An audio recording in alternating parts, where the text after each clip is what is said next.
为什么有些人总能赚钱如探囊取物，而大多数人辛苦一生却收效平平？有人可能想到战争掠夺，有人迷信一夜暴富的神话。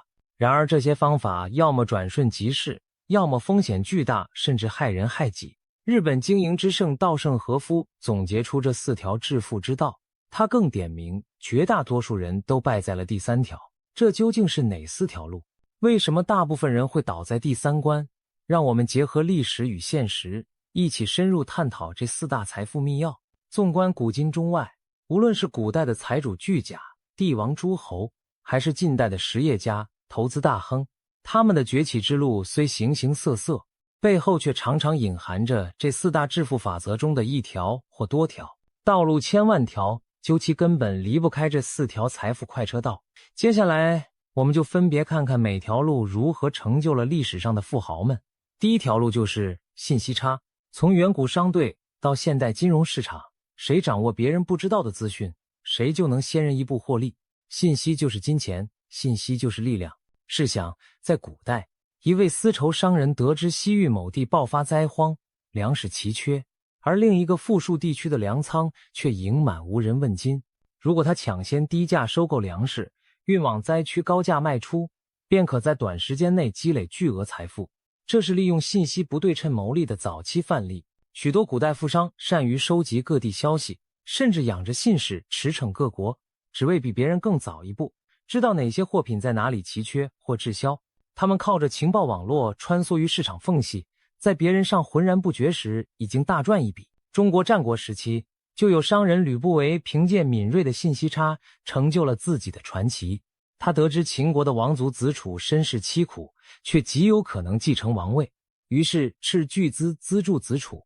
最终子楚即位成为秦庄襄王，吕不韦顺势一跃成为权倾天下的相国。这桩奇货可居的典故正是信息差致富的经典案例。当众人尚未看清局势时，吕不韦已掌握关键信报并赌上身家，从而获取了远超常人的回报。在西方也流传着罗斯柴尔德家族运用情报迅速敛财的传说。1815年，拿破仑与英军决战滑铁卢之际，银行家纳萨尼尔·罗斯柴尔德派出最快的信使，提前获得了法军战败的消息。他趁伦敦市场尚以为英军战败而恐慌抛售公债时，大举低价买入。几日后，官方捷报传来，公债价格暴涨，罗斯柴尔德也一夜之间盆满钵满。这桩著名的滑铁卢传奇凸显的正是信息差带来的巨大利润。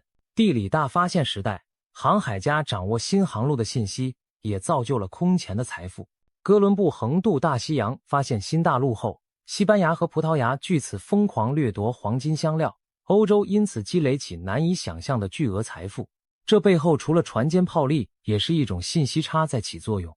当时关于新大陆的知识一度只有极少数海上强国知晓，他们借此攫取了原住民的宝藏，并称霸世界数百年。其实在我们日常生活中，利用信息差赚钱的例子也随处可见。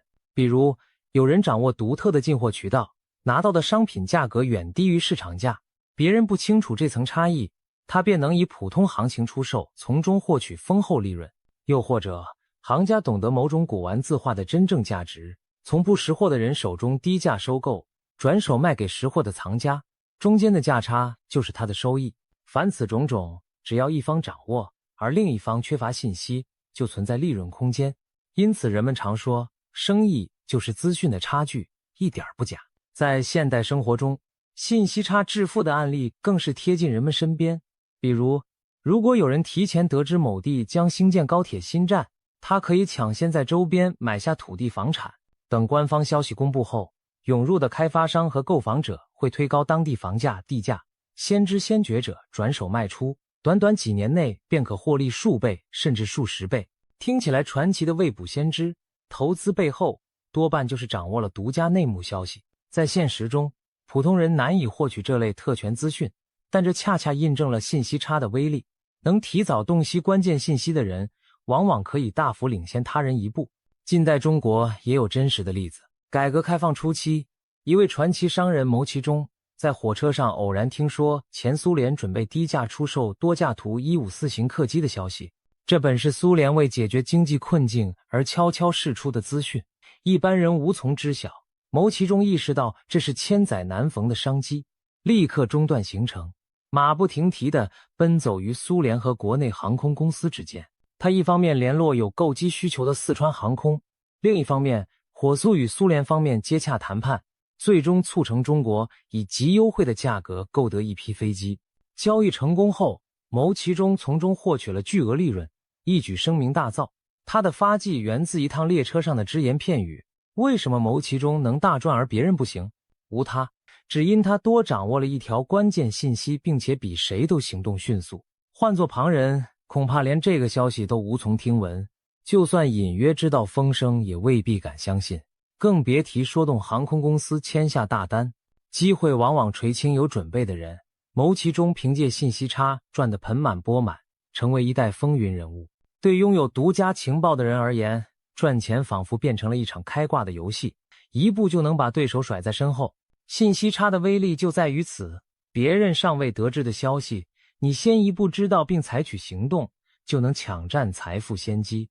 古往今来，无论是商战还是投资市场，洞悉他人未知的信息者，往往如同手握先知先觉的王牌，财富便会向他们倾斜而去。当然，在现代社会，利用信息差也需谨守法律和道德底线，例如内线交易虽属信息差范畴，但属违法行为，不可取。总的来说，合法合理的获取并运用比他人更多的信息，始终是最快致富的经典途径之一。然而，光有情报还不够，如果看不清大势，手握讯息也可能误判方向，错失良机。因此，我们再来看第二条路，认知差。第二条致富快车道是认知差，也就是看问题的眼光和理解深度上的差距。简而言之，你能洞察到事物的本质和未来潜力，而别人还看不见。古今中外，拥有超前认知的人往往能够抓住时代红利，先天下之利而取之。在农耕社会，大多数人认为土地才是唯一财富，但春秋时期的范蠡号称陶朱公，具备独到的经商理念，懂得货畅其流，谷贱伤农的道理。他辅佐越王勾践成就霸业后抽身隐退，开始从商。他深知市场供需变化的周期，每当某种商品价格极低时，就大量买进囤积，待价格高涨再卖出。范蠡这套生意经在当时可谓超前的认知高度，凭此智慧，他三聚三散家财，次次都能东山再起，成为传奇富豪。别人眼中不值钱的东西，他却识破其中规律，趁势而为。这就是认知差的威力。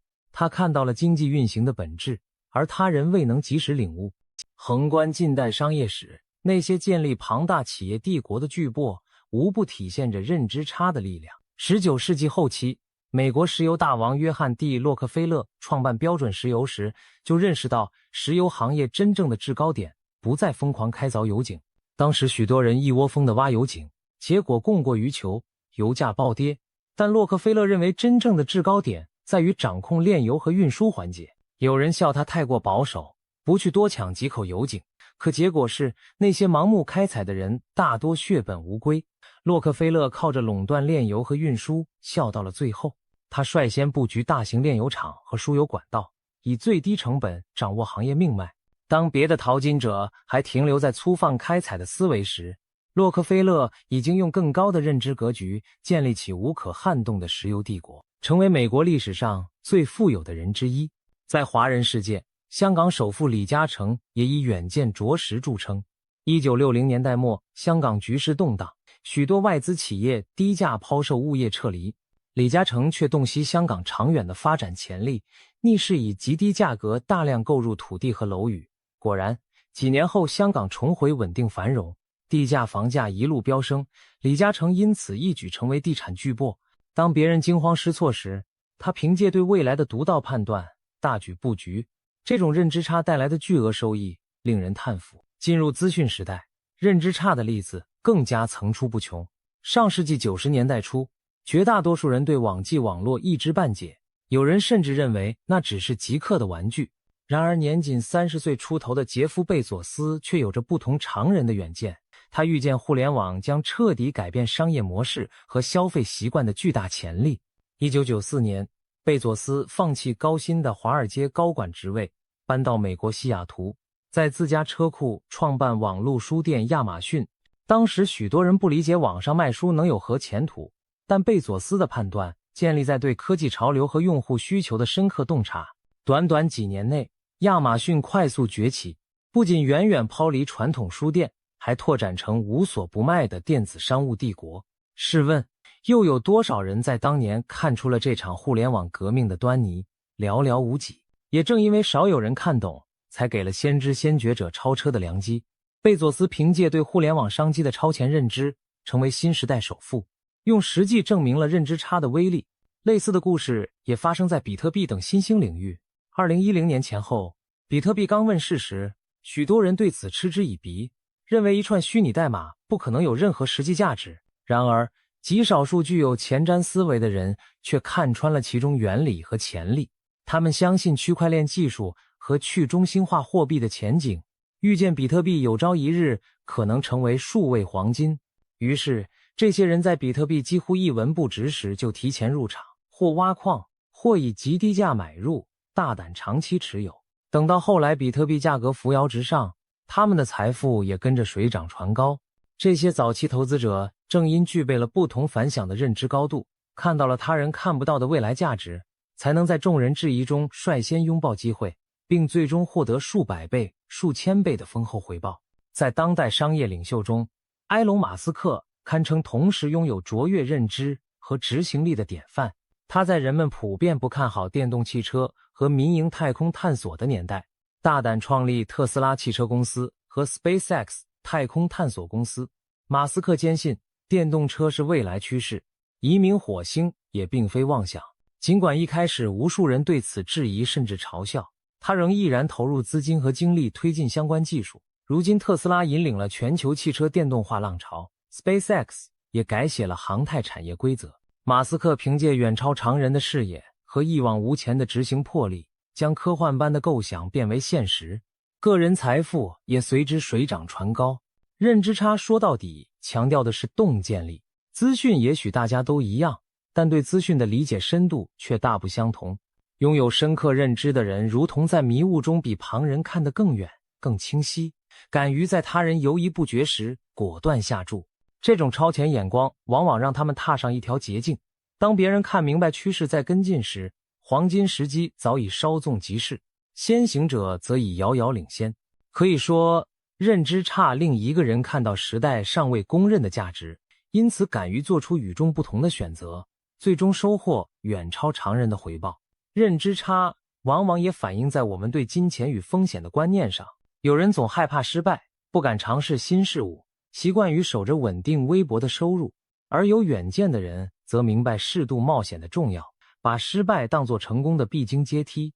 再比如，有的人习惯用时间去换取金钱，按部就班工作，但真正有智慧的人懂得利用金钱换取时间，通过投资自己或雇佣他人来提升效率。这些思维方式的差异，长期累积下来，就形成了截然不同的财富状况。富有的人往往敢想敢做，勤于学习投资，而贫困者常常墨守成规，畏首畏尾。这也是一种认知差，决定了最终谁能抓住更多机遇。但仅有超前眼光而不付诸实践，再伟大的构想也只是空中楼阁。接下来我们要谈第三条路，决定行动成败的执行差。第三条致富之路是执行差，简言之就是行动力的差距。当信息和认知大家旗鼓相当时，真正决定胜负的是谁能够立即而坚决地付诸行动。稻盛和夫说过，绝大多数人败就败在这一条。的确，不少人道理都懂，却依然过不好这一生。他们手握信息，也有想法，嘴上谈论的头头是道，但缺乏立刻行动和持续坚持的勇气，最终让机会白白溜走。现实生活中，有多少绝佳点子因迟迟不付诸实践而胎死腹中？我们身边不乏这样的例子。同样的机遇，有人只是空想，有人立刻投入实干。谁能笑到最后？答案不言自明。想象两个目光敏锐的年轻人同时发现了一个短视频电商的商机。甲和乙都知道直播带货可能很赚钱，甲每天只是在朋友间谈论这点子，幻想如果自己来做该如何完美。乙则在了解大事后立刻注册账号，马上开始尝试拍摄卖货视频。结果可想而知，甲顾虑重重，迟迟没有行动，眼睁睁看着他人率先占领市场风口。等他再想开始时，竞争已经白热化。而乙尽管起初经验不足，踩了不少坑，但他在实践中不断调整优化，逐步积累了粉丝和销量，终于把生意做大。这对比正是执行力高低的生动写照。光说不练的人永远停留在原地，而立即行动的人才能把想法变成现实的财富。历史上也有许多才智出众之人输在拆临门一脚。许多人事后感叹，这主意我早就想到了，但财富只会嘉奖将主意变为现实的人。古语有云，纸上谈兵，说的就是光说不练终将失败的道理。战国时代名将赵奢之子赵括熟读兵书，谈兵如神，却缺乏实战经验和临机应变的胆识。临阵指挥时，他照本宣科，僵化调度，最终在长平之战大败亏输。赵括空有满腹兵法，却不善执行，至今是纸上谈兵的典型反面教材。对照当今的商业竞技场也是一样，只有计划没有行动，最终只会错失良机，甚至招致惨败。反之，凡创业成功或事业有成者，大多在行动力上技高一筹。马云创办阿里巴巴的故事就是明证。上世纪90年代末，许多人都听说过互联网电子商务的概念，但大多数人仅仅是观望或浅尝辄止。马云却在1999年说干就干，拉来18位伙伴，在杭州自家公寓开始创业。当时中国的网络基础还很薄弱，电子商务的前景未明，不少人觉得马云异想天开。然而正是这种知行合一的魄力，使阿里巴巴艰难起步，并熬过了互联网寒冬。等到电商的春天真正来临时，阿里巴巴已成长为行业巨头。同样的机遇摆在面前，多数人按兵不动或中途放弃，只有真正执行到底的人才能笑到最后。发明大王爱迪生曾说，天才是1%的灵感加上99%的汗水，创业致富又何尝不是如此。早在爱迪生之前，不少人就有制作电灯的想法，甚至研制出过简单的原型。但只有爱迪生带领团队夜以继日试验了上千种材料，不断改进，直到灯泡寿命足够实用，并创建公司大规模推广电灯照明系统。许多人停留在有点子的阶段，而爱迪生凭借强大的执行力，将灵感化为了现实，点亮了全世界，也为自己带来了巨大的成功。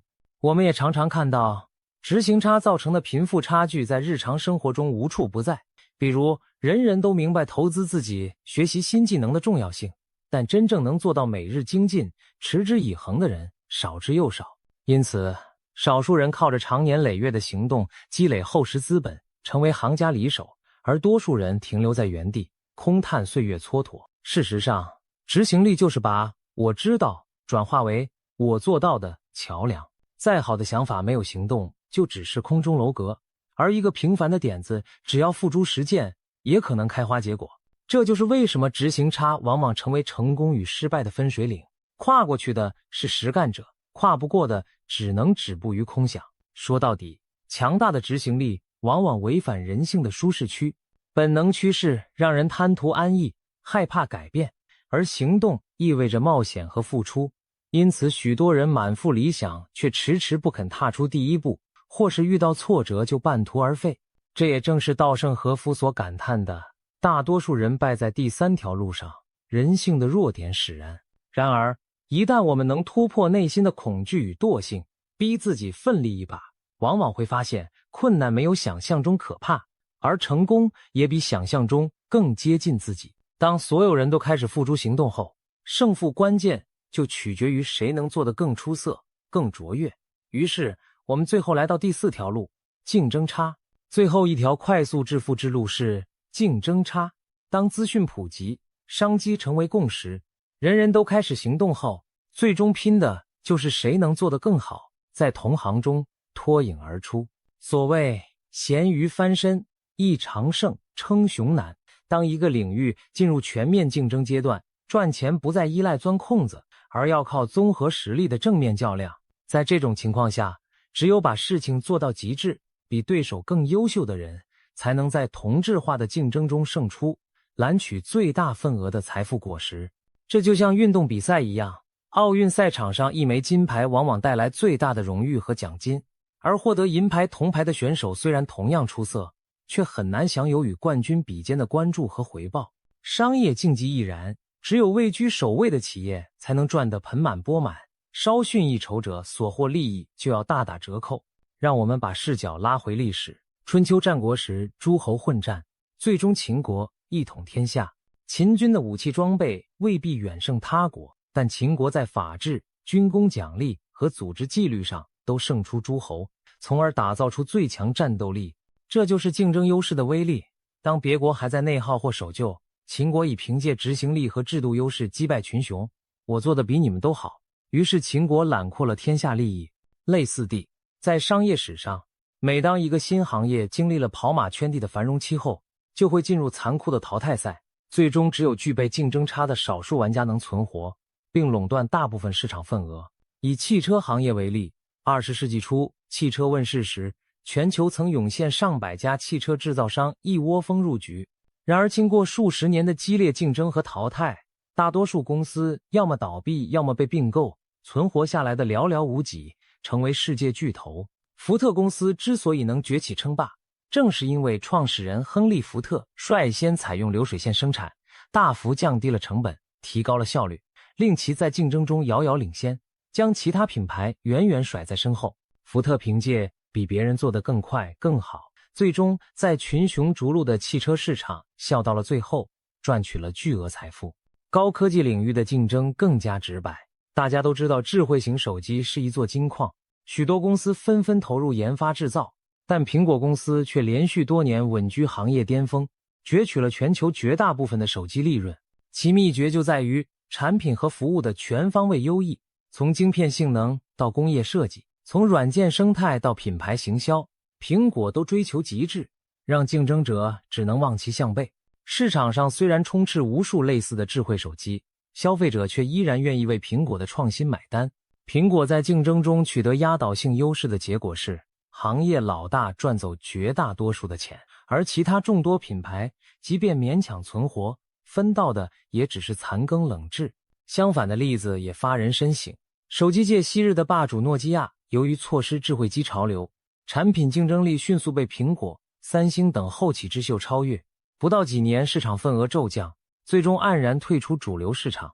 即使曾经如日中天，一旦在竞争中落后，也会被残酷淘汰。由此可见，在竞争差这条路上稍有懈怠，都可能前功尽弃。电子商务领域的发展轨迹如出一辙，当网购趋势确立后，各路人马蜂拥而上开办网店。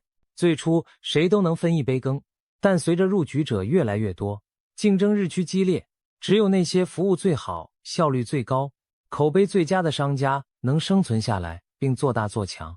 阿里巴巴的淘宝和天猫之所以能坐稳中国电商龙头，就是因为他们在用户体验、商户生态、物流支付等方面构筑了强大优势，让后来者难以企及。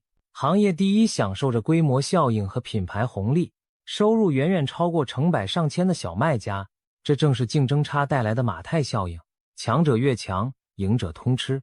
近年中国互联网行业的千团大战、共享单车大战等商战也印证了这一规律。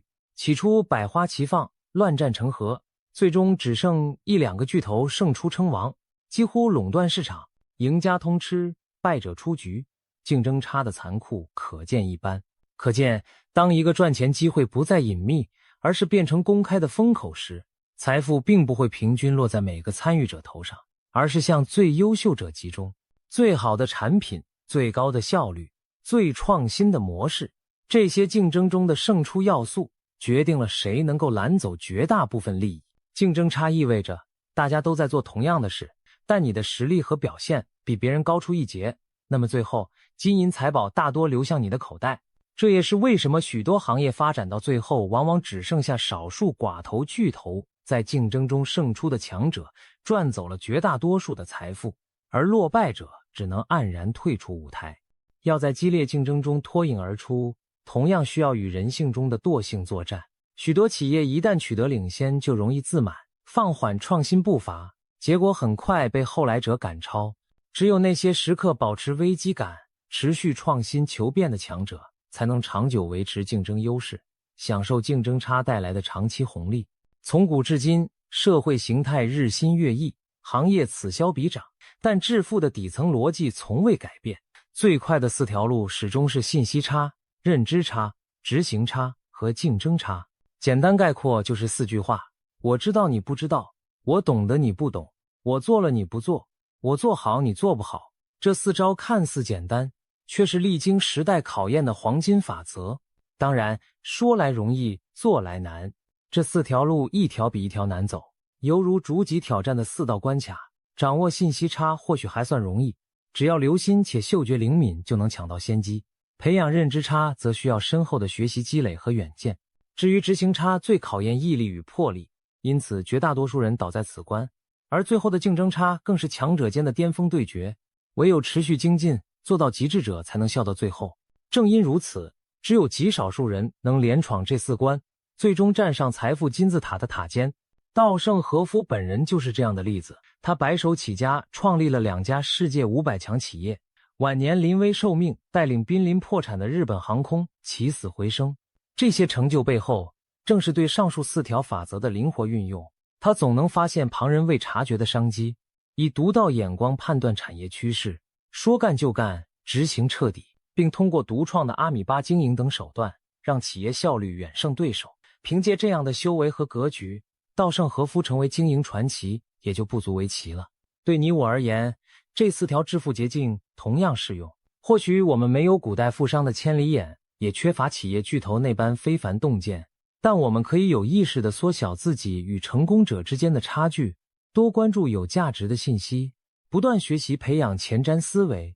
更重要的是，勇于行动且坚持不懈，同时在任何竞争中都力求把事情做到更好。当我们在信息、认知、执行、竞争这4方面都努力精进时，其实也就在一步步踏上更快速的致富之路。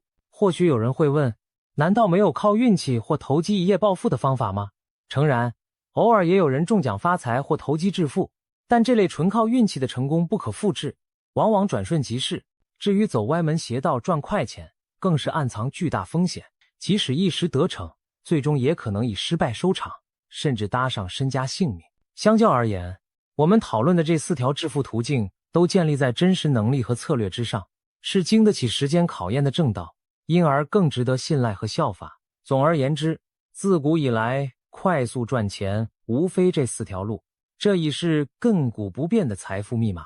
信息差让你捷足先登，认知差助你预见未来，执行差将梦想化为现实，竞争差使你笑傲市场。了解了这4点之后，与其羡慕别人的成功，不如扪心自问，我是否掌握了别人不知道的资讯？我是否洞察到了事物的本质和趋势？更重要的，我是否全力以赴去行动了，而且做到比他人更加卓越？如果你能逐一突破这4道关卡，就等于握住了通往财富巅峰的钥匙。而第3道门槛，也就是执行力，正是绝大多数人止步之处。只要你能跨越它，前方的天地必将豁然开朗。希望我们都能找到属于自己的致富快车道，在人生的财富征途中一路过关斩将，勇往直前。